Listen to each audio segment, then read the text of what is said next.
नमस्कार मित्रांनो, स्वागत आहे तुमचं आपल्या चॅनलवर. मित्रांनो, नवीन वर्षातील पहिली आणि अत्यंत शुभ मानली जाणारी अंगारकी चतुर्थी मंगळवार दिनांक 6 जानेवारी 2026 रोजी येत आहे.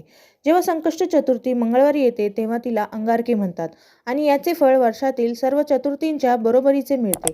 आजच्या व्हिडिओमध्ये आपण पाहणार आहोत पूजेचा शुभ मुहूर्त, चंद्रोदयाची वेळ आणि कर्जमुक्तीसाठी खास प्रभावी उपाय. व्हिडिओ शेवटपर्यंत नक्की पहा. यावेळीची चतुर्थी विशेष आहे कारण ही वर्षाची पहिलीच अंगारकी आहे. 6 जानेवारी 2026 मंगळवारी चतुर्थी आहे. चंद्रोदयाची वेळ आहे रात्री 8:55. पूजेची सुरुवात कशी करावी? सर्वात आधी गणपती बाप्पाला अभिषेक करा. बाप्पाला शेंदूर आणि चंदनाचा टिळक लावा. बाप्पाला 21 दुर्वांच्या जोड्या ओम गण गणपतये नमः म्हणत अर्पण करा. बाप्पाला मोदक किंवा गुळखोबऱ्याचा नैवेद्य दाखवा. आजच्या दिवशी गणेश अथर्वशीर्ष पठण केल्याने घरातील नकारात्मकता दूर होते. ज्यांना आर्थिक समस्या किंवा कर्ज आहे त्यांनी हे उपाय नक्की करावेत. कर्जमुक्तीसाठी आजच्या दिवशी ऋणहर्ता गणेश स्तोत्र चे 3 वेळा पठण करा.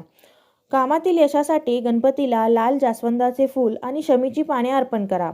मंगळ दोष निवारण करण्यासाठी अंगारकीला गरिबांना गुळ किंवा लाल मसूर दान केल्याने कुंडलीतील मंगळ ग्रहाचे शुभ फल मिळते.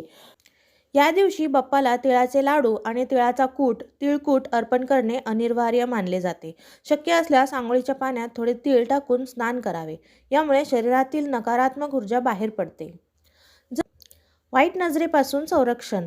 जर कोणाला वारंवार नजर लागत असेल किंवा घरात सतत भांडणे होत असतील तर या दिवशी गणपतीला शेंदूर अर्पण करावा आणि तोच शेंदूर घराच्या मुख्य दरवाजावर लावावा. यामुळे वास्तुदोष दूर होतात. लक्षात ठेवा, संकष्टीचा उपवास रात्री चंद्रदर्शन झाल्याशिवाय पूर्ण होत नाही. चंद्रोदयानंतर चंद्राला अर्घ्य देऊनच आपला उपवास सोडावा.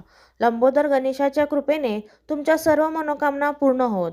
तर मित्रांनो, या अंगारकी चतुर्थीला बाप्पाची मनोभावे सेवा करा. तुमच्या सर्व इच्छा पूर्ण होत हीच प्रार्थना. तुम्हाला हा व्हिडिओ आवडला असेल तर लाईक करा, तुमच्या मित्रपरिवारासोबत शेअर करा आणि अशाच माहितीपूर्ण व्हिडिओसाठी आपल्या चॅनलला सबस्क्राईब करायला विसरू नका. गणपती बाप्पा मोरया.